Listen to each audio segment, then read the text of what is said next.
مشعل راہ ہوں گی۔ آئیے اس آیت کی طرف ہم بڑھتے ہیں جس میں اللہ تبارک تعالیٰ نے بہت ہی زبردست پیرائی سے اسلام کا صحیح تصور، دعوت و تبلیغ کا صحیح تصور اللہ تبارک تعالیٰ نے دیا۔ اصل منہج، اصل مسلک، اصل راستہ جس کے ذریعے سے آخرت کی کامیابی ہوگی اور دنیاوی اعتبار سے بھی پرسکون ایک مومن اپنی زندگی گزار سکے گا۔ آیت نمبر 64 سورہ آل عمران سورہ نمبر 3 رکو نمبر 7 کی سب سے پہلی آیت ہے۔ اللہ تبارک تعالیٰ کہتا ہے قل، اے محمد صلی اللہ علیہ وسلم آپ کہیے، یا اہل الکتاب، اے اہل کتاب، خصوصاً اشارہ ہے عیسائیوں کی طرف، اور اہل کتاب کہہ کر اس میں یہودی بھی داخل ہو گئے، وہ بھی اہل کتاب ہے۔ اے کرسچن اور جیوز سن لو، تعالوا الی کلمۃ سواء بیننا و بینکم، آؤ ان چیزوں کی طرف جو تمہارے اور ہمارے درمیان کامن ہے، برابر ہیں، یعنی ایسی چیزیں جس کو تم بھی مانتے ہو اور ہم بھی مانتے ہو، ان چیزوں کی طرف آؤ اور اختلافات کو ختم کرو۔ ان چیزوں کی طرف آؤ جو تمہارے ہمارے درمیان کامن ہے اور اختلافات کو ختم کرو۔ ظاہر سی بات ہے عیسائی بھی ایک اللہ کو مانتے تھے، یہودی بھی ایک اللہ کو مانتے تھے، مسلمان بھی ایک اللہ کو مانتے ہیں۔ یہ وہ کامن چیز ہے جو سب کے ساتھ ہے، سب کے درمیان ایک سا ہے۔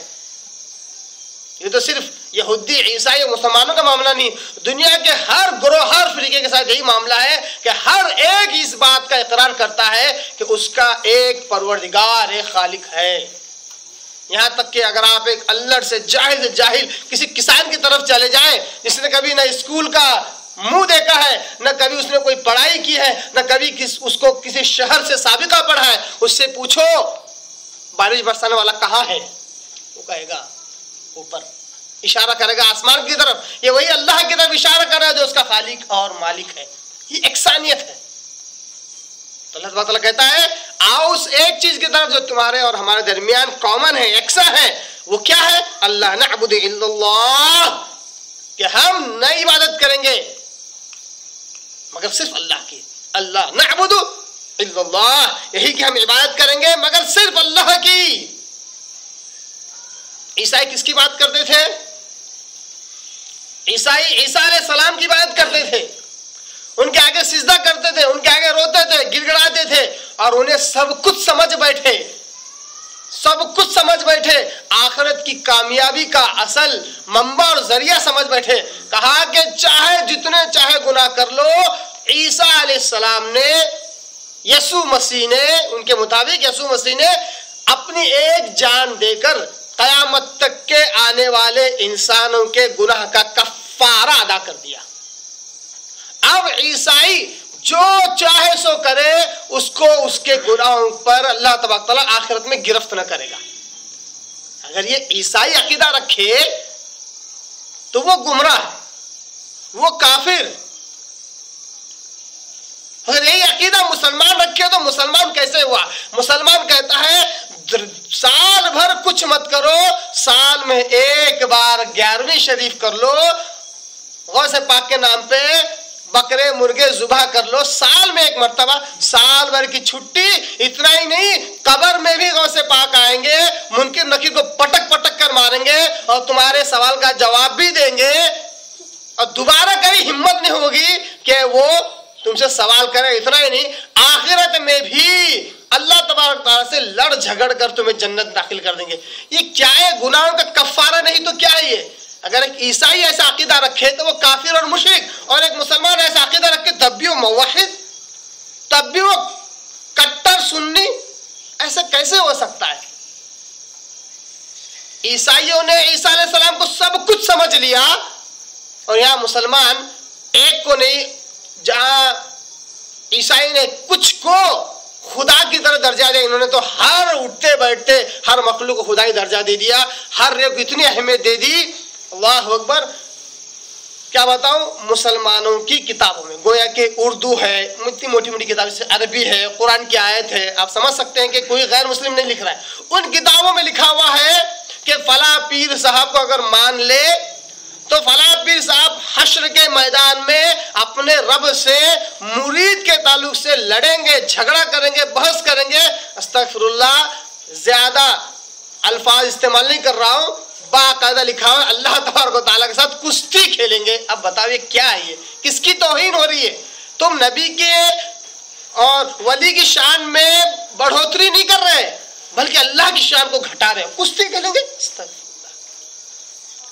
ضد مان کر بیٹھ جائیں گے کہ اللہ جب تک تم میرے مرید کو جنت میں نہیں ڈالے گا میں نہیں چھوڑوں گا۔ اس لیے بولتے ہیں غوث کا دامن نہیں چھوڑیں گے، اور غوث کو اتنا امپورٹنس دے دیا کہ جو چاہے سو کرو سب معاف۔ اگر ایک عیسائی عقیدہ رکھے تو وہ کافر و مشرک، تو مسلمان اگر عقیدہ رکھے تو پھر یہ موحد اور مومن کیسے ہو رہا ہے؟ ہمارا مقصد کسی مسلمان کو کافر کھڑا کرنا نہیں ہے، ہمارا مقصد کسی مسلمان کو اسلام کے دائرے سے نکالنا نہیں ہے، غیر مومن بتلانا نہیں ہے، مشرک بتلانا نہیں ہے، مقصد صرف تنبیہ کرنا، آگاہ کرنا ہے۔ وہی عقیدہ ایک مسلمان رکھے تو پھر یہ کیسے مومن ہوگا، کیسے یہ مسلمان رہا؟ مثلا میں بارہ کہتا ہوں کہ ایک ہندو اگر مندر جائے، جاتے وقت جھک کر جائے، مندر کا دروازہ چھوٹا ہو جھک کر جائے تاکہ اس بھگوان کی تعظیم ہو، تکریم ہو، اور جب جھک کر جائے اس کے اطراف چکر لگائے، اس کے آگے دونوں گھٹنوں کو دو زانو ہو کر بیٹھ جائے، اگربتی سے لگائے۔ کون کر رہا ہے؟ یہ ٹوپی پہنا ہوا ہے نہیں ہے، داڑھی ہے، ہندو کر رہا ہے۔ دو زانو بیٹھے، اگربتی لگائے، تھوڑا ہاتھ جوڑے، شکر ڈالے، ڈالتا نہیں ڈالتا ہے، لڈو، پیڑے، بتاشے اور پتہ نہیں شیرینی، مٹھائی اس کے آگے رکھے، اور جو مورتی ہے اس کو دھو کر اس کا دھون کا پانی استعمال کرے، برکت کے طور پر لے آئے۔ اتنا ہی نہیں، جو اگربتی کی جو راکھ جو نکلتی ہے اس کو تبرک کے طور پر چاٹے، گلے میں لگائے۔ ہندو کی بات کر رہا ہوں، تصور بھی مت کرنا، ابھی آؤں گا اس کی طرف۔ چاٹے، گلے پہ لگائے، ہندو۔ اچھا، اس کے آگے سجدہ کرے۔ اتنا ہی نہیں، مسلمان تو صرف کچھ چیزیں زمین کو لگا رہا ہے، وہ تو پورا جسم ہی زمین کو لگا رہا ہے، پوری طرح سیدھا سو جائے۔ اتنا ہی سوتا ہی نہیں، گول گول چکر لگاتا ہے، نہا دھو کر، پانی بہا بہا کر گول گول چکر لگاتا ہے، لیٹ کر۔ کچھ ان کی نظر و نیاز ہوتی ہے جس کو وہ پورا کرتے ہیں۔ ہم نے تو باقاعدہ بچپن میں ایسے بھی ہندوؤں کو دیکھا جو ایک اپنے مقام سے اس مندر تک لوٹ کر، کیسے لوٹتے ہوئے پہنچتے ہیں، کچھ قدم لوٹتے ہیں، کھڑے ہو جاتے ہیں، اس کے اوپر ایک دو بکیٹ پانی ڈالا جاتا ہے۔ عورت، اللہ معاف کرے، کوئی بوڑھی عورت بھی نہیں، کوئی بچی بھی نہیں، عورت لوٹتے، پھر اس پر پانی ڈالتا، پھر وہ لوٹتے، نظر اپنی پوری کر رہی ہے۔ کتنے ہندو ہیں جو شرکی الفاظ کہتے ہیں، پیدل بغیر چپل کے کئیوں کلومیٹر جاتے ہیں، کئیوں کلومیٹر، گاؤں سے گاؤں، شہر سے شہر، اسٹیٹ سے اسٹیٹ تک جاتے ہیں، ریاست سے ریاست تک۔ تو اگر یہی کام ایک مسلمان کرے، درگاہ کا چھوٹا سا دروازہ جھک کے جانا، کیوں؟ بابا کی شان میں گستاخی نہیں ہونا، آگے بڑھے، برابر جا کے یہ بھی طواف کرتا۔ کیا یہ خانہ کعبہ کی طواف جیسا طواف نہیں ہے؟ کیونکہ طواف صرف ایک ہی چیز کا ہوتا ہے مسلمان کے لیے، صرف اور صرف ایک ہی چیز کا طواف جائز ہے جو کہ عبادت ہے، وہ ہے خانہ کعبہ۔ اب ویسا ہی طواف اگر یہ قبروں کے اطراف کرے تو یہ موحد کیسے ہوا؟ یہ بابا کی تعظیم کیسے ہوئی؟ بالکل دو زانو ہو کر بیٹھے گا، اگربتی لگائے گا، لگائے گا نہیں لگائے گا، اس کا جو راکھ نکلے گا اس کو چاٹے گا، گلے پہ لگائے گا، سجدہ ریز ہو جائے گا۔ بہت سارے مسلمان پوری طرح لمبے ہو کر بھی سجدہ کرنے والے آپ کو ملیں گے۔ اگر ہندو جو ہے پکارتا ہے اپنے دیوی دیوتاؤں کو، کالی ماں اور شیو گنیش اور گنپتی، دعائی دینا کہتے ہیں، مسلمان یہی دعائی دیتا ہے، یا غوث المدد، یا علی المدد، ہزاروں ناموں سے دعائیں دیتا ہے۔ پھر بھی یہ موحد کیسے ہوا؟ جب ہندو مندروں میں جاتا ہے تو بہت ساری چیزیں ذبح کرتا ہے تاکہ وہ نظر ہو، مسلمان بھی درگاہوں میں جاتا ہے بہت ساری چیزیں ذبح، پھر بھی یہ موحد کیسے ہوا؟ کیسے ہوا؟ اللہ تبارک تعالیٰ کہتا ہے کہ چاہے وہ اہل کتاب ہو, چاہے وہ دنیا کا کوئی بھی دیندار مولا ہو, ان سب کو ایک چیز کی طرف بلاؤ, اور وہ ایک چیز ہے اللہ نعبد الا اللہ, ہم اللہ کے علاوہ کسی کی بات نہ کریں گے. آپ مسلمانوں کو اس چیز کی دعوت دینے کی ضرورت ہے. مسلمانوں, اللہ کے علاوہ کسی اور کا کہ اپنی مقدس پیشانی کو نہ پٹکو, نہ جھکاؤ, یہ خالص اللہ کے آگے جھکنے کے لیے ہے. بڑی حیرت ہوتی ہے بعض ان مسلمانوں سے بھی جو بڑے سیکولر بنے پھرتے ہیں. 4 لوگ اور ایک اچھا اسٹیج مل جائے تو ان کی دل کی دنیا اور سوچ ہی بدل جاتی ہے. ایک صاحب باقاعدہ ہم نے سنا, غیر مسلم بھی ہے مسلمان بھی ہے, کہا کتنا اچھا لگتا ہے, ایک طرف درگاہ اور ایک طرف درگاہ. یہ مسلمان ہے, یہ ہے سیکولر ذہنیت, اس کو کہتے ہیں سیکولر ذہنیت. سرو دھرم سمان کا یہ عقیدہ ہوتا ہے, مسلمان کا نہیں ہوتا ہے. اور بعض لوگوں نے کہا کہ درگاہ اور درگاہ میں زیادہ فرق نہیں ہے, ادھر زبر ہے ادھر پیش ہے.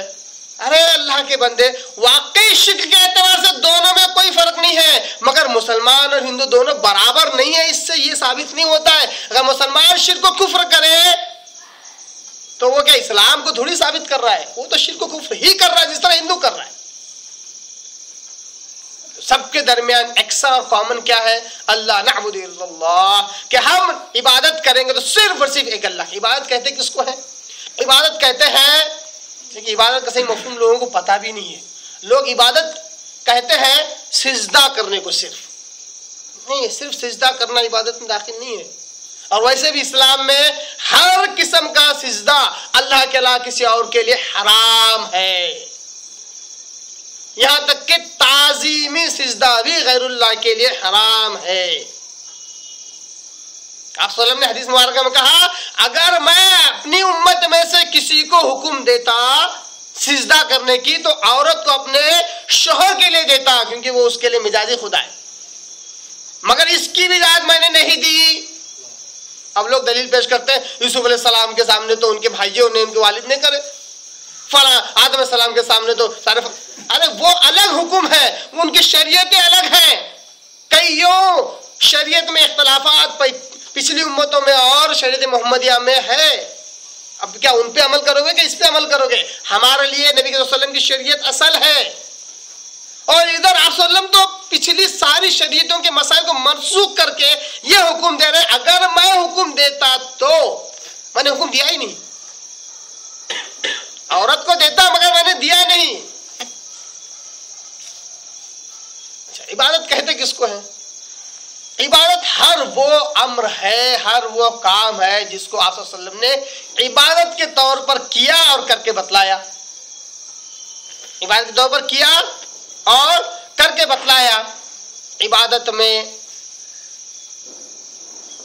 یہ بھی ہے کہ خالص اللہ سے ڈرا جائے, خالص اللہ سے ڈرا جائے, اللہ کے علاوہ کسی اور کا ڈر دل میں نہ ہو. امید خالص اللہ سے لگائی جائے, امید خالص اللہ سے لگائی, کسی اور سے یہ امید نہ لگائی جائے. ڈرنا, امید لگانا, خوف کھانا, اسی طرح مدد مانگنا, نظر و نیاز کرنا, رونا اور گڑ گڑانا, یہ سب خاص اللہ کے لیے ہے, اللہ کے علاوہ کسی اور کے لیے نہیں کیا جا سکتا. اب یہاں پر بہت بڑی غلط فہمی یا ایک خلیج سی ہے جس کو بھرے بغیر بہت سارے علماء توحید کو بیان کر کے آگے نکل جاتے ہیں, جس کی وجہ سے جاہل مسلمان جو شرک و کفر میں مبتلا ہیں اور اس کو توحید سمجھے ہوئے ہیں, ان کی غلط فہمی دور نہیں ہوتی ہے. وہ یہ ہے کہ اللہ کے علاوہ کسی اور سے مدد مانگنا اگر یہ شرک ہے تو کیا تم کسی سے مدد نہیں مانگتے؟ نہیں مانگتے. کیا تم اپنے بچے سے مدد نہیں مانگتے, اپنے باپ سے مدد نہیں مانگتے, اپنے دوست سے مدد؟ تو یہ بھی شرک ہے.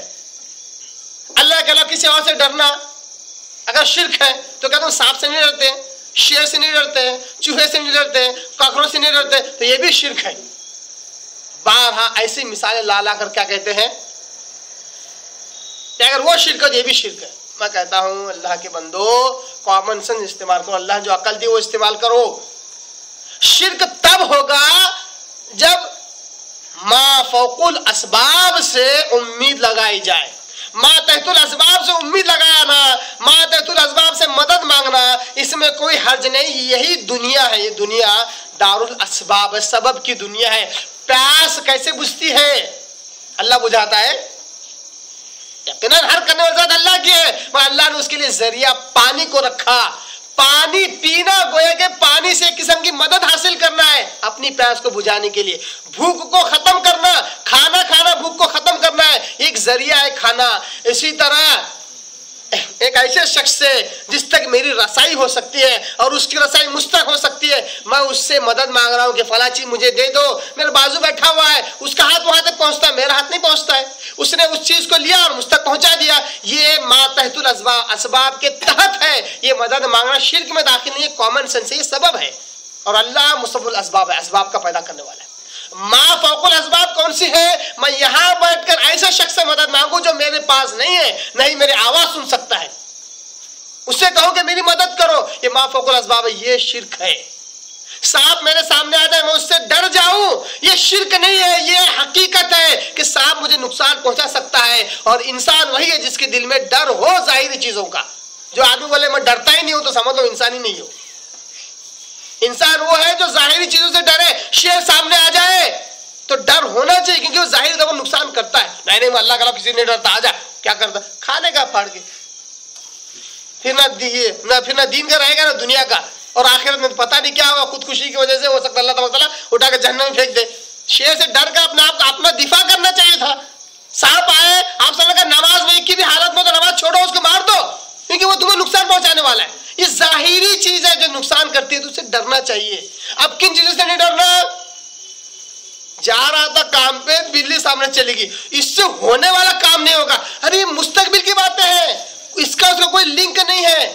آپ جا رہے تھے تو بلی چلی گئی تو بلی بھی کہیں جا رہی ہوگی نا، یہ کامن سینس ہے نا. بلی بھی تو کہیں اس کا بھی تو کوئی کام ہوگا.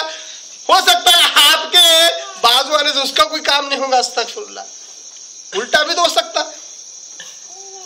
تو یہ کیا ہے؟ اندھ وشواس جس کو کہتے ہیں. ہندو لوگوں کو سکھا اندھ وشواس مت رکھو. آپ مسلمانوں کو سکھانا پڑ رہا ہے مسلمان تمہاری اوقات دوسروں کے مطابق بہت اچھی ہے، اندھ وشواس مت رکھو، بد عقیدگیاں مت رکھو. الو پکارا تو الگ بد عقیدگی. کوا آ کے چلایا، ارے مہمان آنے والے، ارے کیا کوا آ کے چلا رہا تو چٹھی لے کے آ رہا ہے، وہ پوسٹ مین ہے، مہمان کیسے آئیں گے؟ اچھا چلو مان لیتے ہیں، یہ تو چھپی بات ہے. اگر آپ صلی اللہ علیہ وسلم کہے کہ کوا آ کر اگر کیا کرے تو مہمان آئے، یقین ہم مانیں گے، بھلے آئے نہ آئے مہمان. اللہ کے رسول نے کہا ہم مانیں گے.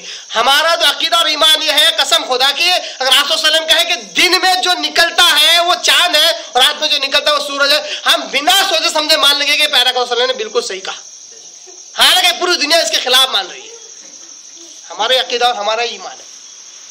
تو آج مسلمانوں کو یہ سمجھانا پڑ رہا ہے کہ دیکھو بدعقیدگیاں مت رکھو. تو یہ ہے کیا ہے؟ عبادت. اللہ تعالیٰ کہتا ہے بلاؤ ایسی چیز کی طرف، اللہ نعبد الا اللہ، کہ ہم اللہ کے علاوہ کسی کی بات نہ کریں گے. غور کرنے والی آیت ہے، آیت کا ٹکڑا ہے. اللہ تعالیٰ نے صرف اتنا کہہ کر نہیں چھوڑا کہ ہم صرف اللہ کی بات کریں گے. یہ تو آج ہر کوئی اسی کی دعوت دے رہا ہے، ایک دوسرے کو دعوت دے رہا ہے. کیا ہے کہ صرف اچھی بات بولو، بری بات بولے ہی مت. کیا کرتا ہے؟ صرف اچھی بات بولنا. بری بات بولنے سے دل ٹوٹ جاتا، ناراض ہو جاتا، بھاگ جاتا. شرابی کو شرابی نہیں بولنے کا، کافر کو کافر نہیں بولنے کا. میں بولتا ہوں اگر یہی درست ہوتا تو اللہ تعالیٰ سورہ کافرون نہیں اتارتا تھا. سورہ کافرون اللہ نے اتارا نا، کیا بولا اس میں؟ یا کیا قل یا ایھا الکافرون، اے نبی وسلم آپ کہو اے کافرو. تو کافر بول سکتے اس کا مطلب؟ ارے جو ظاہر ہم کو جو دکھ رہا اس کے بارے میں بولنے میں کیا حرج ہے؟ اب ایک گلاس پانی ہے، ایک گلاس پانی، ارے مت بول. ارے کیوں نہیں بولوں؟ میرے کو جو دکھ رہا ہے وہ بولوں گا. اب جو غائب ہے جس کے بارے میں مجھے علم ہی نہیں ہے کہ کیا ہونے والا ہے، میں اس کے بارے میں پہلے ہی سے ڈر کر حکم نہ لگاؤں، یہ کورس ہے. نہیں وہ تو ادھر کافر بولیں گا، اس کے دل میں توبہ آ جائیں گی، فوراً مسلمان ہو جائیں گا. ارے بھائی جو سامنے دکھ رہا ہے اس کے بارے میں حکم لگائیں گے، ہے نا؟ تو جو لوگ کیا کرتے ہیں دعوت و تبلیغ کے کام میں دین کو سمجھنے میں صرف اچھی باتیں بولتے ہیں. شرابی کو شرابی نہیں بولتے، جواری کی جواری. ٹھیک ہے ایک حد تک مت بولیا، مگر جو غلط ہے اس کو غلط بولنا پڑے گا نا.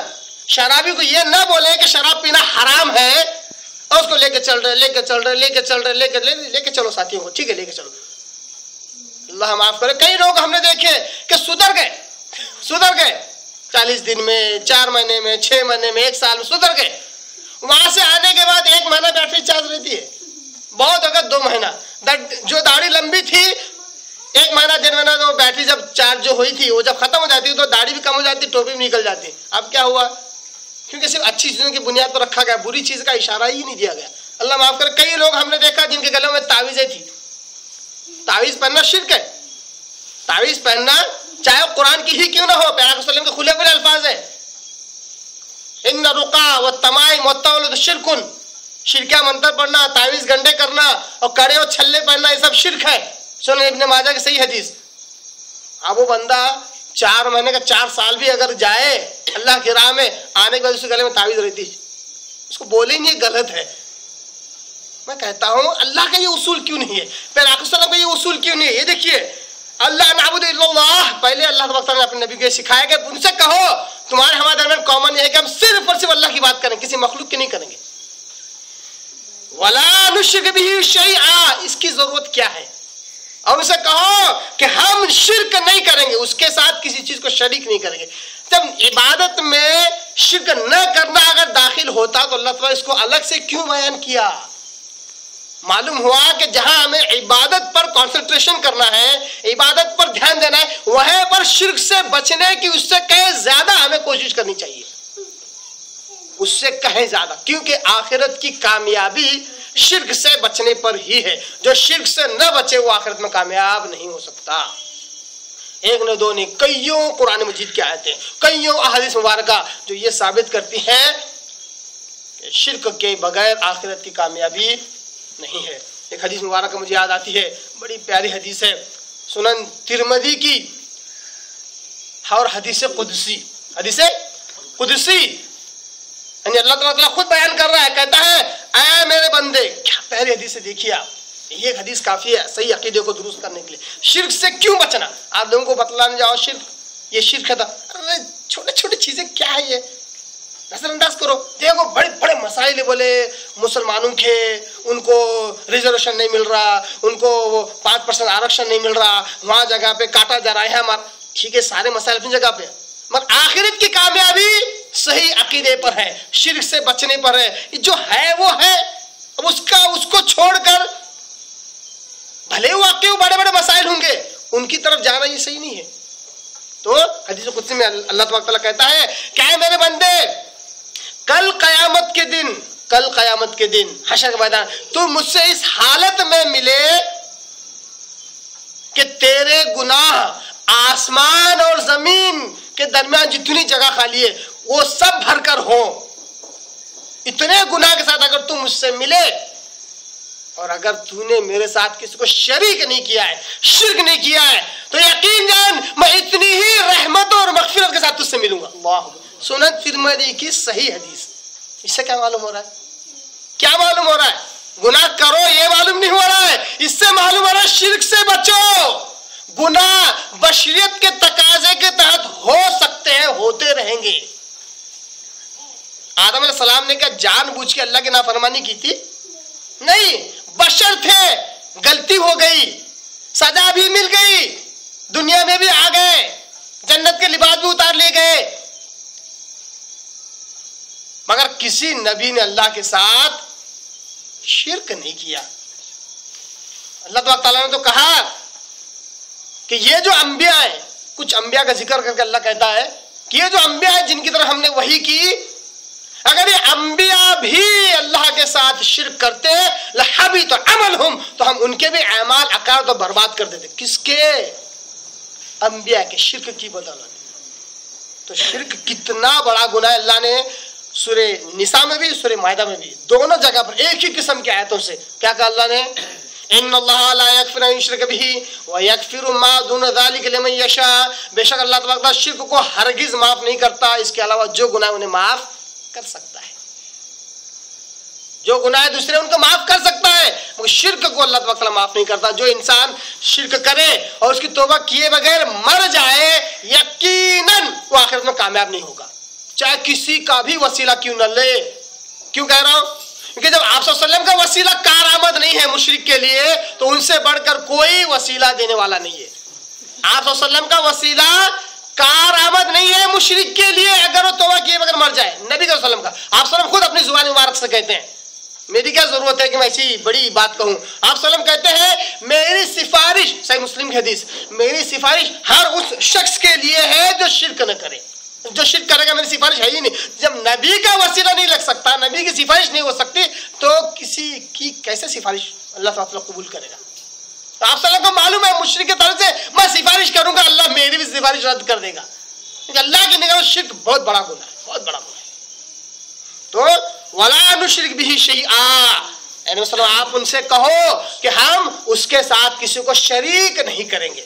آپ حیرت انگیز بات ہے کہ آج ہمیں اسلام کیوں سمجھ میں نہیں آ رہا ہے, اسلام کی بنیاد کیوں سمجھ میں نہیں آ رہی ہے.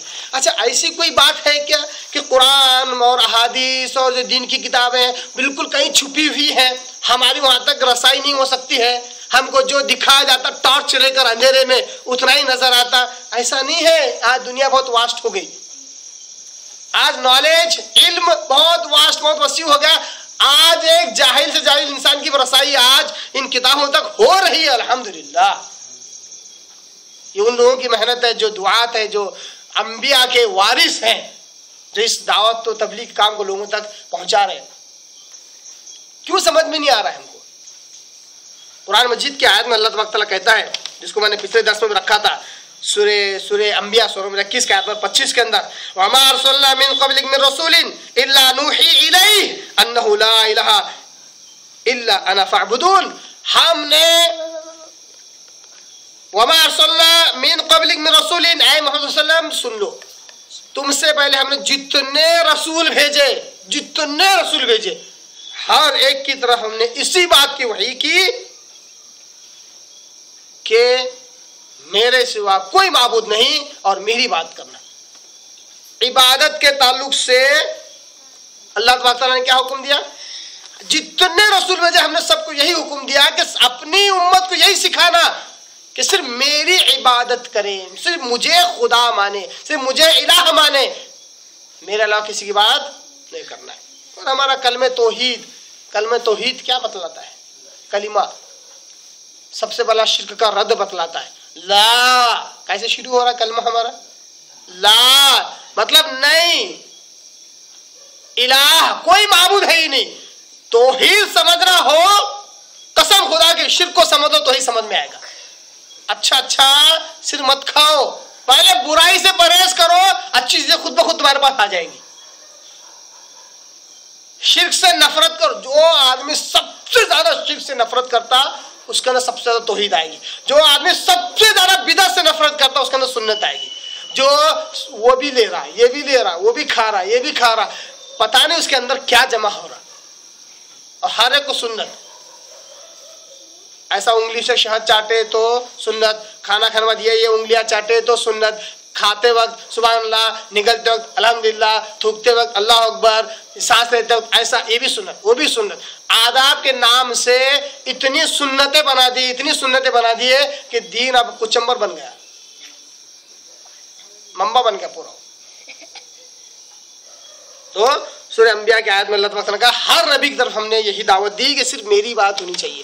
تو کلمہ توحید سے لا الہ, پہلے شرک کا رد ہوا, شرک نہیں کریں گے ہم. اس کے بعد الا اللہ, اللہ کی گواہی دی گئی کہ اللہ تو ہی ہے. اسی طرح شرک کا رد دیکھیے سورہ نحل سورہ نمبر 16 کی آیت نمبر 36 میں اللہ کہتا ہے وَلَقَدْ بَعَثْنَا فِي كُلِّ أُمَّةٍ رَسُولًا, بے شک ہم نے بھیجا ہر امت میں ایک رسول, ہر امت میں ہم نے ایک رسول بھیجا. ان اعبدوا اللہ, کائے کے لیے بھیجا؟ یہ حکم دینے کہ ان اعبدوا اللہ, اللہ ہی کی عبادت کرو. واجتنبوا الطاغوت, یہ آیت کا ٹکڑا کیا بتا رہا ہے؟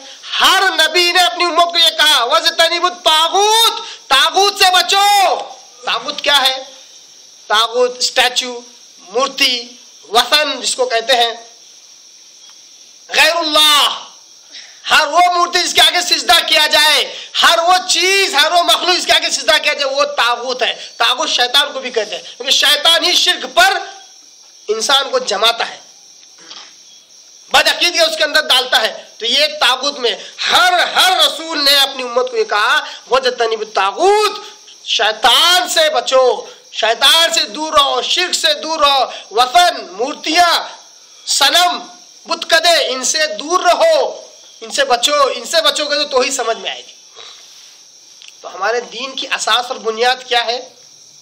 ہمارے دین کی اساس اور بنیاد توحید پر عمل کرنا، شرک سے بچنا ہے. اگر اس کو ریورس کر لے تو اور اچھا ہے. ہمارے دین کی اساس اور بنیاد شرک سے بچنا، انشاءاللہ خود بخود توحید پر رہیں گے ہم انشاءاللہ.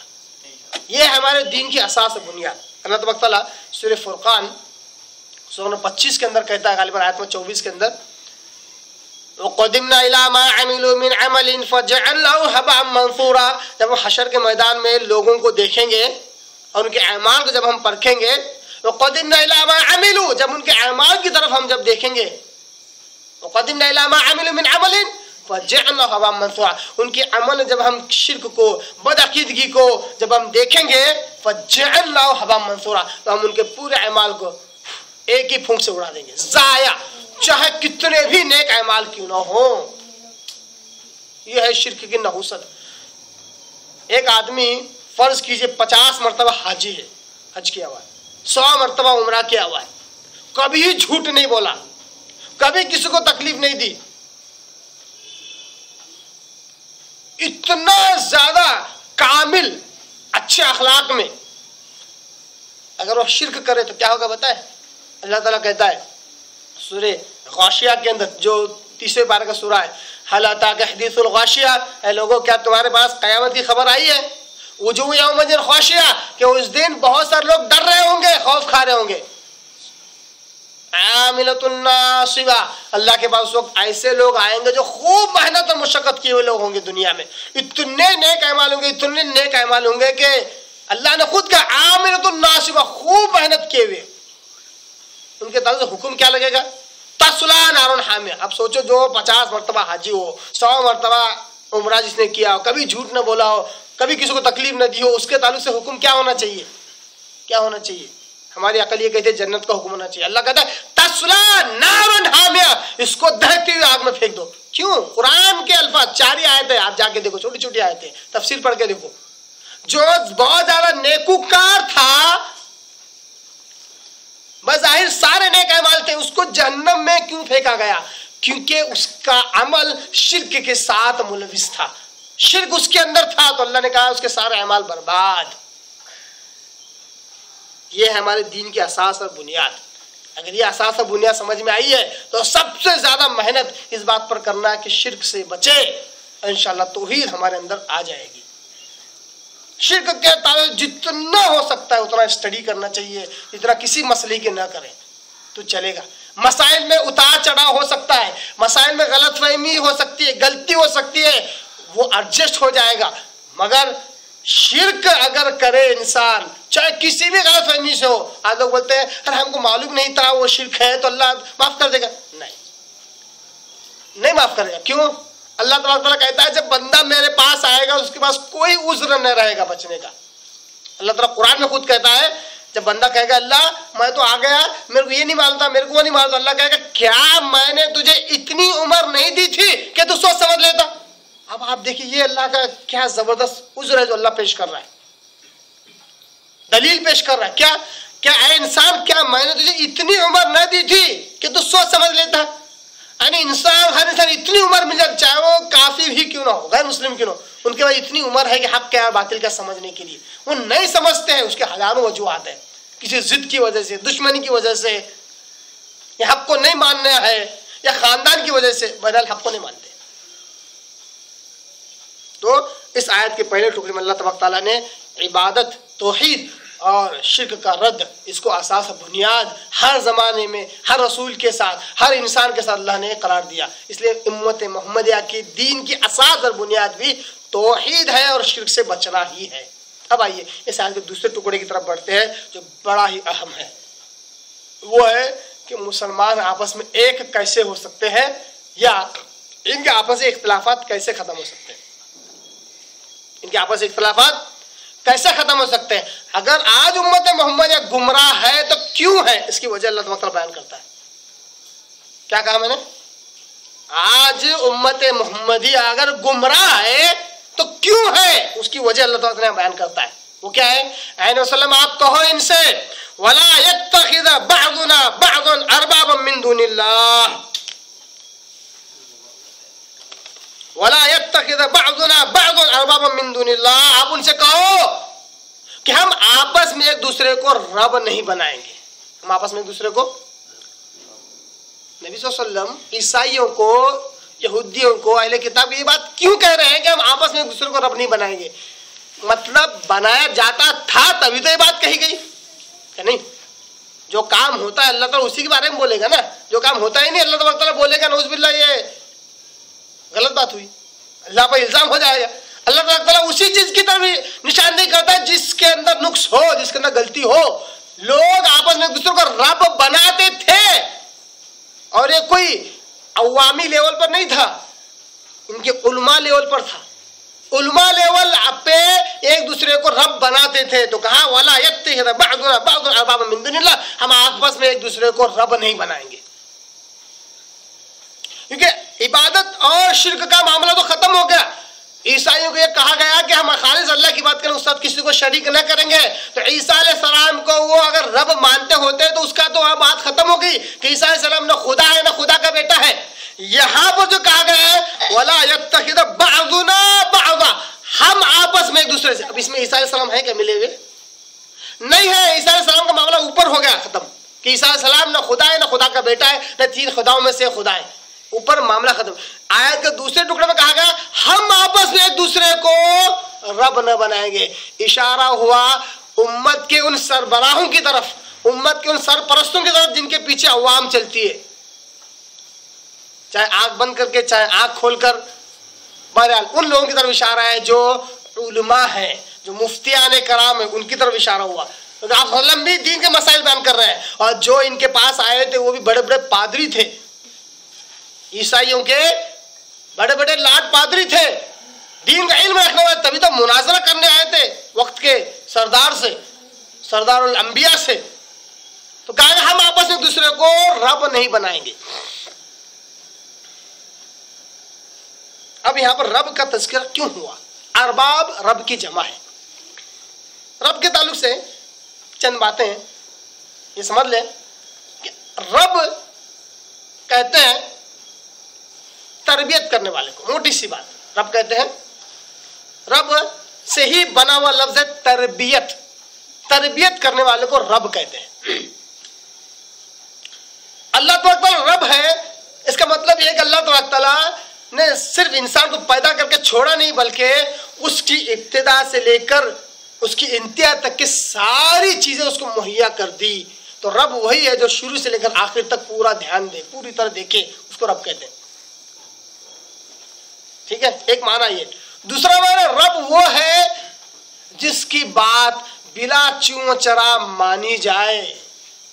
بلا چوں چرا مانی، اس سے یہ نہیں پوچھ سکتے کہ ایسا کیوں بولا. جیسے اللہ تبارک تعالیٰ نے آدم علیہ السلام کو بنایا مٹی سے اور کہا ہو جا، تو آدم علیہ السلام زندہ ہو گئے. اللہ نے فرشتوں کو حکم دیا کہ اس کے آگے سجدہ کرو. کیا کسی فرشتے نے سوال کیا اللہ کیوں سجدہ کرنا؟ نہیں کیا. کیوں؟ اللہ ان کا رب ہے، اللہ حاکم ہے، جو چاہے سو حکم دے. اللہ کا حکم دینا یہ نص صریح ہے، یعنی ایسی نص جس کا انکار نہیں کیا جا سکتا. اس کے مقابلے میں عقل اور قیاس لگایا شیطان نے. شیطان نے کہا اللہ میں جھکوں، جبکہ میں انا خیر منہ، میں اس سے بہتر ہوں. میں تو آگ سے پیدا کیا گیا، یہ تو مٹی سے پیدا کیا گیا ہے. آگ جب جلتی ہے تو اوپر جاتی ہے، مٹی کو کتنا بھی اوپر پھینکو نیچے ہی آتی ہے. میں بہتر ہوں اس سے. اللہ کے حکم کے مقابلے میں اپنی عقل، اپنا قیاس لگایا تو گمراہ ہو گیا ہے نا. تو جب اللہ کا حکم کیا ہے ماننا بغیر کسی دلیل کے، بغیر کچھ پوچھے، یہ ہے اللہ کو رب ماننا. فرما برداری کرنے کو کیا کہتے ہیں؟ رب ماننا. اللہ ہمارا رب کیسے ہے؟ اللہ جو بولتا ہے ہم کرتے ہیں، کیونکہ اسی نے ہم کو پیدا کیا، اس کو پورا حق ہے وہ جو چاہے حکم دے، ہے نا. اس کا مطلب یہ ہوا کہ اللہ تعالیٰ اپنے بندوں کو جو چاہے حکم دے، بندوں کو کا کام صرف ماننا ہے. اللہ کہے کہ فلاں چیز حلال بس حلال، فلاں چیز حرام تو بس حرام. کیوں حلال اور کیوں حرام اس کی تحقیق میں بندہ نہیں جاتا، تبھی تو اللہ کو اپنا رب مان رہا ہے. وہ ہے کہ شریعت سازی کا جو حق ہے وہ خالص اللہ کو ہے. ایک اصول یاد رکھیں، کیا؟ شریعت سازی، شریعت بنانا، حلال و حرام بنانا یہ صرف اللہ کا حق ہے. کسی بھی مخلوق کو یہ حق نہیں ہے. کسی مخلوق کہہ رہا ہوں میں، گویا کہ انبیاء، رسولوں، پیغمبروں کو بھی اس بات کا حق نہیں ہے کہ کسی کو حلال یا حرام کر سکیں. صرف اور صرف اللہ کو حق ہے. اگر یہ بات سمجھ میں آ گئی کہ حلال و حرام کا حقدار صرف اللہ ہے، تب یہ آیت کا ٹکڑا سمجھ میں آئے گا. وَلَا يَتَّخِذَ بَعْضُنَا بَعْضًا أَرْبَابًا مِّن دُونِ اللَّهِ. ہم آپس میں ایک دوسرے کو رب نہیں بنائیں گے کا مطلب یہ ہے کہ ہم اپنے طرف سے، اپنی نفسانی خواہش سے اپنی امت کو، اپنے ماننے والوں کو، اپنے پیروکاروں کو یہ نہیں بولیں گے فلاں حلال ہے فلاں حرام ہے اور وہ چلے جائیں گے. نہیں، ہم جو بات کریں گے وہ دلیل سے کریں گے. یا تو اللہ تعالیٰ کا حکم رہے گا یا وقت کے نبی کا فرمان رہے گا، تب جا کے وہ بات ہمارے پیروکاروں کے لیے مناسب ہوگی. اپنی طرف سے کسی چیز کو حلال حرام نہیں کریں گے، اس کا مطلب ہے رب بنانا. رب بنانا کسی کو کہتے ہیں؟ ہم آپس میں کسی کو رب نہیں بنائیں گے. سے مراد ہم اپنے آپ کو اتنے بڑے سرپرست سمجھ کر عوام کو گمراہ نہیں کریں گے. یہ عیسائیوں کا یہ معاملہ تھا نا. آئیے ایک حدیث دیکھ لیتے ہیں عیسائیوں کا معاملہ کیسا تھا. بڑی پیاری حدیث ہے. حدیث سے پہلے آیت پڑھ لیتے ہیں جس پر میں بات کر رہا ہوں. سورہ توبہ سورہ نمبر 9 آیت نمبر 31 اور 32. وقالت اليہود عزیر ابن اللہ. یہودی کہتے تھے عزیر اللہ کا بیٹا ہے. وقالت النصارى کہتے تھے المسیح ابن اللہ، عیسیٰ علیہ السلام مسیح یہ اللہ کے بیٹے ہیں. ذالک قولہم بافواہہم یضاہئون قول الذین کفروا من قبل. اللہ نے کہا یہ تو بس ان کے منہ کی باتیں ہیں جو اس سے پہلے کے کافروں نے جو کہی ہے اس کو ہی نقل در نقل بیان کر رہے ہیں. یہودیوں کے بڑوں نے کہا کہ عزیر اللہ کے بیٹے ہیں، ان کے بھی آنے والے بعد والے لوگوں نے بس یہی نقل در نقل کیا. عیسائیوں کے بڑے بڑے پادریوں نے کہا کہ عیسیٰ اللہ کے بیٹے ہیں، ان کی آنے والی نسل بھی بات یہی کرنے لگ گئی. تو اللہ نے کہا اس سے پہلے کافروں نے جو بات کہی وہی بات اس کو دہراتے رہے. قاتلہم اللہ، اللہ انہیں غارت کرے. اللہ تبارک کیا کر رہا ہے، کیا کہہ رہا ہے؟ اللہ ایسے لوگوں کو غارت کرے جو صرف بڑوں کی باتوں کو نقل در نقل کرتے رہتے ہیں. ایک مسئلہ کیا نکلا؟ اللہ ایسے لوگوں کو غارت کرے جو پہلے کے لوگوں کی بات بلا سوچے سمجھے بغیر دلیل کے بس بیان کرتے رہتے، جیسا کہ یہودی اور عیسائیوں نے کیا. اور اللہ غارت کرے انہوں نے مخلوق کو اللہ کا بیٹا قرار دیا. اللہ برباد کرے ان کو. فقور یعنی کہاں جا رہے ہیں یہ؟ آیت نمبر 30 اس کے آگے اتخذوا احبارهم ورهبانهم اربابا من دون اللہ. اللہ کہہ رہا ہے سورہ توبہ کی آیت اتخذوا احبارهم، یہ عیسائیوں کے تعلق سے ہی ہے، اہل کتاب ہی کے تعلق سے، کیونکہ معاملہ عیسائی اور یہودیوں کا ہے نا.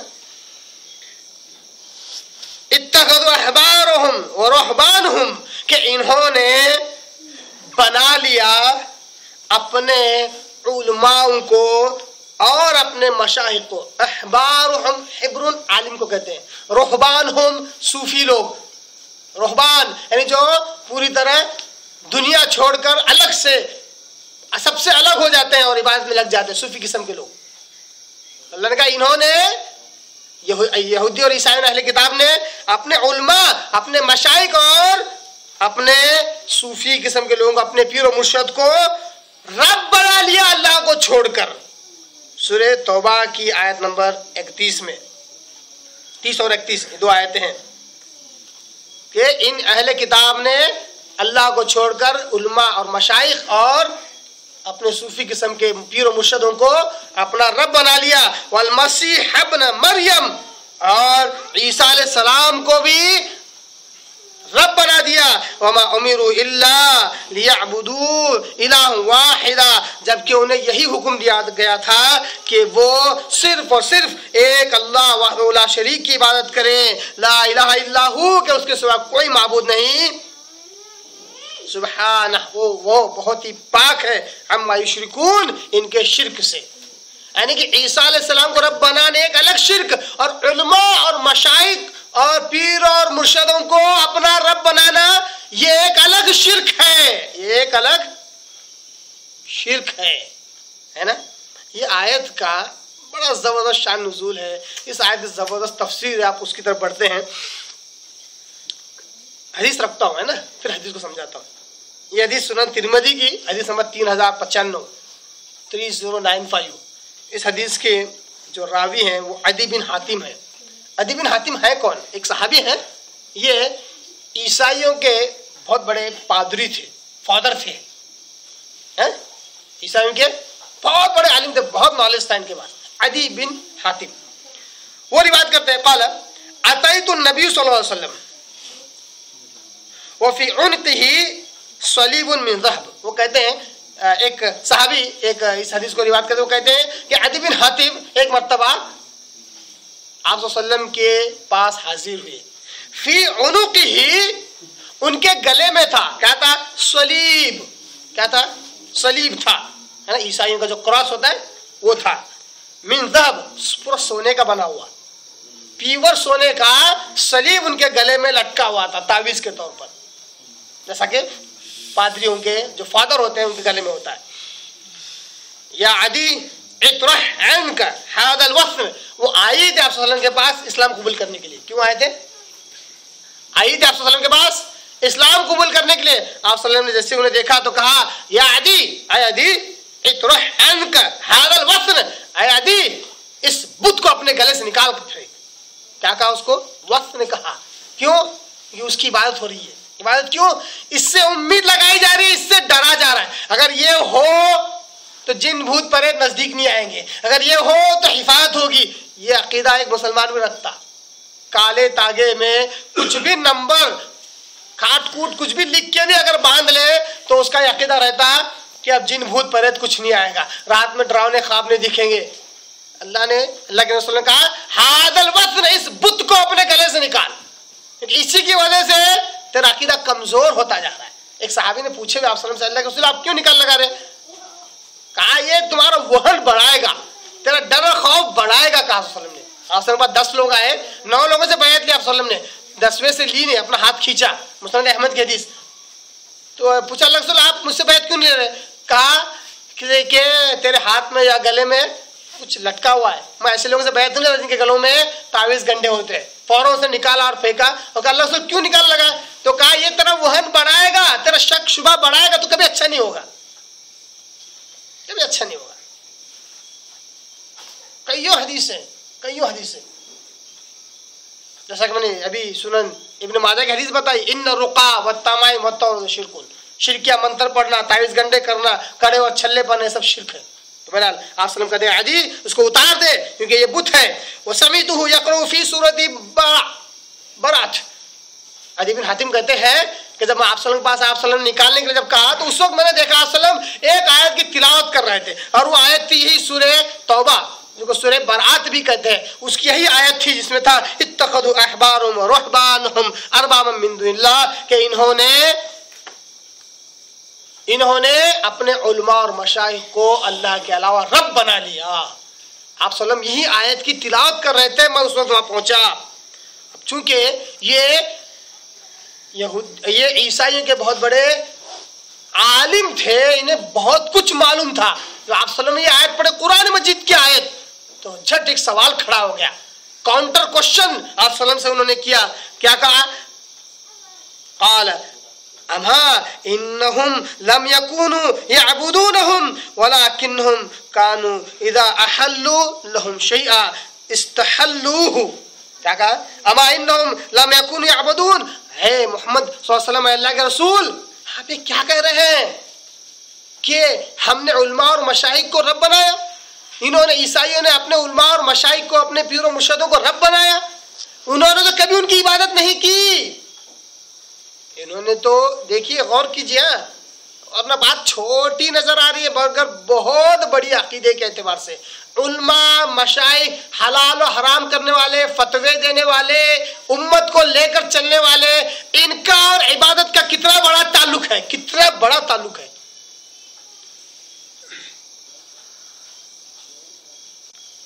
تو آپ دیکھ سکتے ہیں کہ علماء کا، امت کے رہبروں کا اور عبادت کا کتنا بڑا گہرا تعلق ہے۔ تو کہا اللہ کے رسول آپ یہ جو پڑھ رہے ہیں کیا مطلب ہے اس کا؟ انہوں نے تو کبھی اپنے عالموں، اپنے پیروں مرشدوں کو، اپنے علماء مشائخ کبھی رب نہیں بنایا۔ یہ سنن ترمذی کی حدیث ہے نا۔ ایک اور حدیث ہے جو طبرانی کی ہے، اس کے اندر کیا الفاظ آتے ہیں؟ آپ صلی اللہ علیہ وسلم یہی کہتے ہیں کہ عدی اتار دے اس کو، اتارتے ہیں آپ صلی اللہ علیہ وسلم یہ آیت پڑھتے ہیں۔ اس کے بعد حتی فرغ منہا، جب میں وہ اتار کر اس سے فارغ ہو گیا، فقلتو انا لسنا نعبدہم، اللہ کے رسول ہم نے تو کبھی ان کی عبادت نہیں کی۔ کیا کہا؟ ہم لوگوں نے تو کبھی ان کی، اپنے علماء اور مشائخ کی کبھی عبادت نہیں کی۔ فقال، آپ صلی اللہ علیہ وسلم نے کہا الیس یحرمون ما احل اللہ فتحرمون، کیا ایسا نہیں ہے کہ اگر وہ کسی چیز کو حرام قرار دیں، اگر اللہ نے اس کو حلال کیا ہے تو تم اس کو حرام نہیں سمجھتے تھے؟ سوال پہ غور کیجیے، آپ طبرانی کی حدیث کے الفاظ عربی متن آپ کیا کر رہا ہو، کیا کہا آپ صلی اللہ علیہ وسلم نے؟ کیا وہ جس چیز کو حرام قرار دے اور جبکہ اللہ نے اس کو حلال کیا تھا تو کیا تم اس کو حرام نہیں سمجھتے تھے؟ وَيُحِلُّونَ مَا حَرَّمَ اللَّهُ فَتَسْتَحِلُّونَ، اور تم جو اس کو حلال نہیں سمجھتے تھے، اس کو اللہ نے حرام کیا ہے اور تم بھی اس کو حلال سمجھنے لگتے تھے۔ یعنی کہ تمہارے علماء اور مشائخ جس چیز کو حلال کرتے جبکہ اللہ نے اس کو حرام کیا ہے تو تم اس کو حلال سمجھ کے استعمال کرتے تھے، کیا ایسا نہیں کرتے ہو؟ فقلت بلا، ارے کیوں نہیں، ہم تو ایسا ہی کرتے ہیں۔ یہ کون ہے؟ کون ہے؟ عیسائی کے بہت بڑے فادر ہیں۔ آج یہی سوال مسلمانوں کو کھڑا کرو، ان سے پوچھو کہ اپنی اسلام کی باتوں کو حلال حرام کس طرح مانتے ہو، کیا دلیل ہے؟ تو کہتے ہیں بڑوں نے بولا حلال تو حلال، بڑوں نے بولا حرام تو حرام، بس اس کے آگے کچھ نہیں۔ آپ سنو، کہتے ہیں فَتِلْكَ عِبَادَتُمْ، یہی تو ان کی عبادت کرنا ہے، یہی تو ان کی عبادت کرنا ہے۔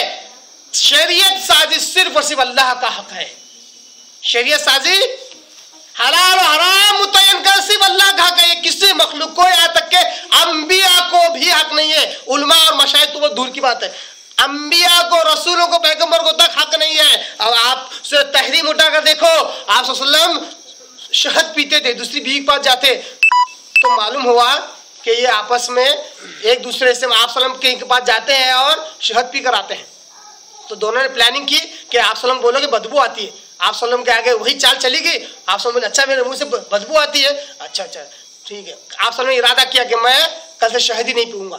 اللہ نے اس نے تحریم نازل کیا اور کہا ہے نبی تمہیں کیا حق ہے، اللہ نے جس چیز کو حلال کیا ہے تم اس کو حرام کرو، اللہ نے شہد کو حلال کیا تم اس کو حرام کرنے والے کون ہو؟ اللہ نے اپنے نبی کو تنبیہ کیا، آپ صلی اللہ علیہ وسلم فوراً توبہ کی اور کہا نہیں پھر میں کل سے شہد پیوں گا۔ آپ صلی اللہ علیہ وسلم نے شہد پینا شروع کیا کیونکہ شہد حلال تھا۔ جب نبی کو، انبیاء کو حق نہیں ہوتا تو امت کے علماء، رہبان، مشائخ، صوفی، سنت لوگوں کو کیسے حلال ہو سکتا ہے؟ کیسے ہو سکتا ہے؟ تو کیا اس سے امت کے اختلافات ختم نہیں ہوں گے؟ آج امت میں اختلاف کیوں ہے؟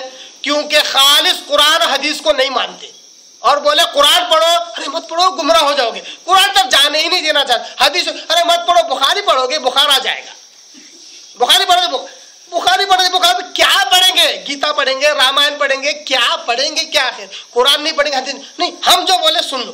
باقاعدہ ایسا ہوا بھی، چند نوجوانوں سے بات سننے میں آئی، وہ گئے فلاں مسجد میں، بہت بڑی مسجد ہے، وہاں گئے، پوچھا یہ مسئلہ کیا ہے؟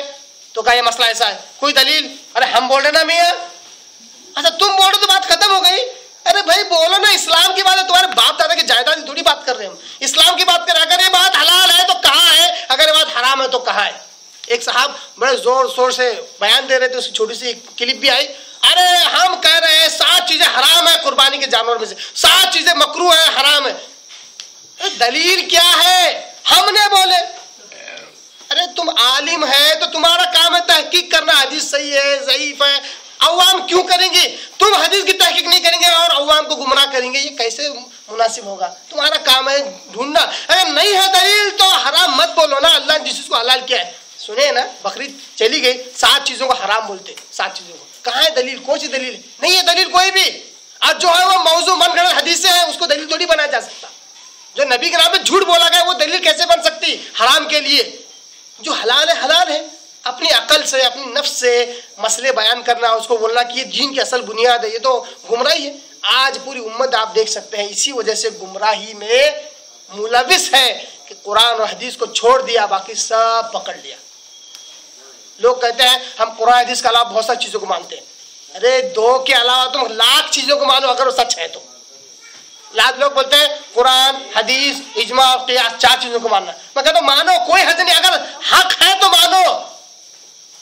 قرآن حق ہے, جیسے احادیث حق ہے, اجماع حق ہے تو مانو. مثال کے طور پر پوری دنیا اگر اس بات پر جمع ہو جائے کہ گاڑی بائک بغیر پیٹرول کے چلتی ہے, کوئی پیٹرول نہیں ہے, پوری دنیا کا اجماع ہو جائے, اجماع کہتے ہیں جمع ہونا, آپ مانیں گے اس بات کو؟ مانیں گے؟ نہیں مانیں. کیوں؟ یہ حق نہیں ہے. لوگوں کے جمع ہونے سے جھوٹ بات سچ ثابت نہیں ہوتی. ہاں اگر لوگ اس بات پر اجماع کر لیں کہ راکٹ میں بیٹھ کر چاند تک پہنچا جا سکتا, ماننے میں کیا حرج ہے اس اجماع کو؟ کیونکہ حق ہے. کامن سینس انسان کی عقل بھی یہی بولتے کہ ماننا چاہیے, کیونکہ راکٹ میں بیٹھ کر پہنچے ہیں لوگ, پوری دنیا بھی اس پر جمع ہو گئے. صحیح بات ہے, کوئی حرج نہیں ہے. قیاس کیا ہے؟ قیاس ارے ایک صحیح مثال سے, صحیح دلیل سے صحیح چیز کا نکالنا, صحیح غور و فکر کے صحیح مسئلے کا استعمال کرنا. اگر یہ قیاس ہے صحیح ہے تو صحیح ہے. اب اس میں غلطی ہو گئی تو غلطی بھی تو ماننا نا. نہیں, انہوں نے قیاس کرنا, غلطی نہیں ہو سکتی. اور انہوں نے قیاس کرے تو غلطی نہیں ہو سکتی, اصول ہی نہیں ہے. غلطی تو کسی سے بھی ہو سکتی. آپ صلی اللہ علیہ وسلم کے پاس آئے, بخاری مسلم کی حدیث, آپ صلی اللہ علیہ وسلم سے کہ آگے صحابہ آئے, آپ نے پوچھا تم کیا کرتے کھجور میں؟ تو بولے ہم کلمے لگاتے ہیں. کلمے مطلب ایک نر کھجور لیتے ہیں, ایک مادہ کھجور لیتے ہیں, دونوں کو ملاتے ہیں, اس سے ہے نا پھل زیادہ آتے ہیں, کھجور زیادہ اس کی پیدا ہوتی ہے. آپ نے کہا مت کرو, کیوں کرتے ہو؟ صحابہ نے چھوڑ دیے, نبی نے بولے چھوڑ دیے. اگلے سال فصلیں آئی نہیں. آپ نے پوچھا کیا ہوا, فصلیں کیوں نہیں آئی؟ بڑا نہیں, اللہ آپ نے بولے مت, اس کو مت کرو. ارے میں نے ایسے ہی بول دیا, دنیا کے معاملے تو میرے زیادہ جانتے. بولے دینی اعتبار سے نہیں بولا تھا میں نے. آپ نے رجوع کر لیا اس بات سے, ایسے ہی بول دیا. پھر صحابہ نے پھر کلمے کیے, پھر فصلیں آ گئی. شرعی اعتبار سے نبی بولے تو کوئی حرج نہیں, شرعی اعتبار سے ہے نہیں تو نبی خود رجوع کر رہے. اب یہاں نہیں, اتنے بڑے امام غلط کیسا بولیں گے, اتنے بڑے فقی غلط. ارے غلط کیسا, یہ کوئی اصول ہے اتنے بڑے ہو کے غلط نہیں بولیں گے؟ یہ کون سا اصول ہے؟ غلط ہے. قرآن کی آیت کے خلاف چلا جائے غلط ہے. اب مثال کے طور پر ایک اگر فرض کیجئے بڑے مولانا مفتی صاحب بولے سور حلال ہے, آپ کیا بولیں گے؟ نہیں بھائی, قرآن کی آیت ہے, قرآن کی آیت کے خلاف آپ کیسا بولیں گے؟ آپ کو معلوم ہے ابھی بہت دنوں سے یہی مسئلہ چل رہا ہے میرے آس پاس, شراب حلال ہے کہ حرام ہے؟ کیا ہے دعویٰ؟ ہاں حرام ہی ہے نا. ایک صاحب فارغ شدہ مفتی, اللہ معاف کرے کسی کی بدنامی کرنا مقصد نہیں ہے, انہوں نے بولے شراب یقیناً حرام ہے مگر ایک لیول کے بعد. کیا کہا؟ یہ بہت اندر کی گہری بات ہے. میرا دماغ ہی گھوم گیا. کیا بولے کیسا؟ تو بولے اگر کوئی آدمی ایک پیک پیے نشہ نہیں آیا تو حرام نہیں ہے, 2 پیک پیے نشہ نہ آیا تو حرام نہیں, 3 پیک پیے نشہ نہ آیا تو حرام نہیں, 4تھا جیسے پہ نشہ آیا تو 4تھا والا حرام ہے. بولے ارے اللہ کے بندے, یہ کون سا اصول ہے؟ یہ کل مسکر حرام, ہر نشہ دینے والی چیز حرام ہے, چاہے وہ شراب ہو, چاہے تمباکو ہو, چاہے سگریٹ ہو. وہ کھا رہے, نشہ آتا, سائنس بول رہا, جب نشہ چڑھے گا تب حرام. یہ کون سی اصول ہوئی؟ زنا کس کو کہتے ہیں؟ صحبت کرنے کو, ہے نا. چھیڑ چھاڑ کا تو نہیں ہے زنا, ایسا ہے کیا؟ ارے اس کی تو شروعات ہے, وہ اس کو حرام کرا دیں گے تو وہ بھی حرام ہوگا. تو یہ ایسی عقل لگا کے کیا کہتے ہیں ہم زیادہ ایکسپرٹ ہیں دین میں, ہمارے پاس بہت زیادہ مسائل ہیں. ارے مسائل کیا, کسی ایک چیز کو 10 زاویے سے دیکھ کر اگر 10 مسائل نکالو تو وہ کیا کوئی کمال ہے؟ جو حق ہے وہ اتنا ہی دیکھو, اتنا ہی بیان کرو. قرآن مجید کی آیت بس, یہ حدیث بس, مسئلہ سامنے ہے. امت گمراہ کیوں ہوگی؟ اللہ رسول کی بات کرنے کے بعد کیوں گمراہ ہوگی؟ ہوگی نہیں. اللہ رسول کی بات کرنے سے گمراہ ہوگی تو پھر کیا سکھاؤ گے انہیں؟ اپنے من مرضی کی باتیں سکھاؤ گے؟ تو سیدھی سی بات ہے, اس آیت میں کہا گیا کہ ہم اپنے دوسروں کو رب نہ بنائیں گے, اس سے مراد علماء اور مشائخ کو رب نہیں بنائیں گے, جیسا کہ آیت میں بھی ہے اور حدیث میں بھی. سنن ترمذی اور طبرانی کی حدیث سے کیا معلوم ہے؟ علماء مشائخ صوفیوں کو رب نہیں بنائیں گے. باقاعدہ میں نے ایک کتاب میں پڑھا, ایک صوفی صاحب نے اپنے ایک صوفی صاحب نے اپنے مرید کو ٹریننگ دینے کے لیے 15 سال بھیک مانگنے لگائے. ارے بھیک مانگنا حرام ہے اسلام میں، مگر انہوں نے حلال کرے اس کو. اتنے تاریخ کے ساتھ لکھا ہے صاحب. ننگے گھومنا کیا ہے؟ ننگے گھومنا غلط ہے، نازیبا ہے، بے شرمی. اسلام کیسا پسند کرتا ہے اس کو؟ ننگے گھومنا ولایت کا اعلیٰ درجہ ہے لوگوں کے پاس. بولو، ارے ننگے گھومنا ولایت کا اعلیٰ درجہ کیسے ہوا؟ اچھا اتنا ہی نہیں، استغفر اللہ. فاحشہ عورتوں سے تعلقات رکھنا کیسا ہے؟ کامن سینس سے غلط ہے نا، حرام ہے نا. اب ایک کتاب میں کی بات کر رہا ہوں میں، کسی پہ الزام نہیں لگا. حقیقت میں جو میں نے پڑھا ہوا ہے، میں جانوں کے حوالے نہیں دیتا کہ لوگوں کو برا لگتا بول کے. ارے ہماری کتاب بولتا کسی کتاب نہیں، بڑا غلط ہے. چاہے وہ میری کتابیں میں آ گیا تو وہ غلط ہے. بڑے سے بڑے مولانا مفتی حق پرست جماعت کی کتاب میں آ گیا تب بھی وہ غلط ہے. کوئی غلط رہتا کہ کسی کتاب میں آؤ تو اس میں لکھا ہوا تھا وہ آئی فاحشہ عورت، کیوں نہیں آ رہی؟ بولے نہیں وہ ایسا میں غلط کام کرتا ہوں. ارے کیا غلط، کیا سب کروانے والا وہی ہے. بولے سب کروانے والا وہی چاہ کر لیں گے. استغفر اللہ، یہ ایسے الفاظ اس میں لکھے ہوئے. کیا ہے یہ اسلام ہے؟ اللہ نے جس کو حرام کیا اس کو حلال قرار دے رہو. تو یہ آیت میں یہی کہا گیا کہ ہم ایک دوسرے کو رب نہیں بنائیں گے.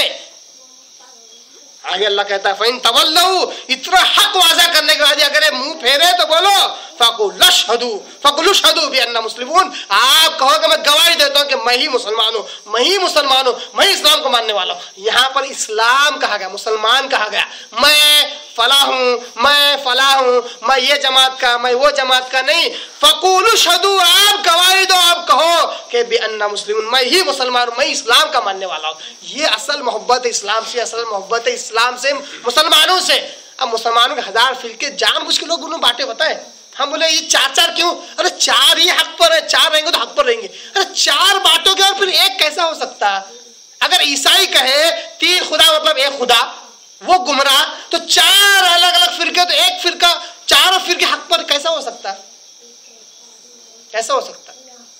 ایک جمع ایک کتنا ہو رہا؟ 3 ہو رہا نا، کہ 1 ہوتا تو ایک جمع ایک ایسا 4 ملا کر 4 ہوں گے نا. نہیں 4 فرقے، 4 مسلک، چاروں پر حق. ارے 4 ہے وہ اختلاف ہوں گا. ایک امام کے پاس گھوڑا حلال ہے پتہ ہے آپ کو، دوسرے امام کے پاس حرام ہے، مکروہ کہتے حرام ہی ہے. اب جو حلال حرام پھر بھی دونوں پر حق، دونوں حق پہ.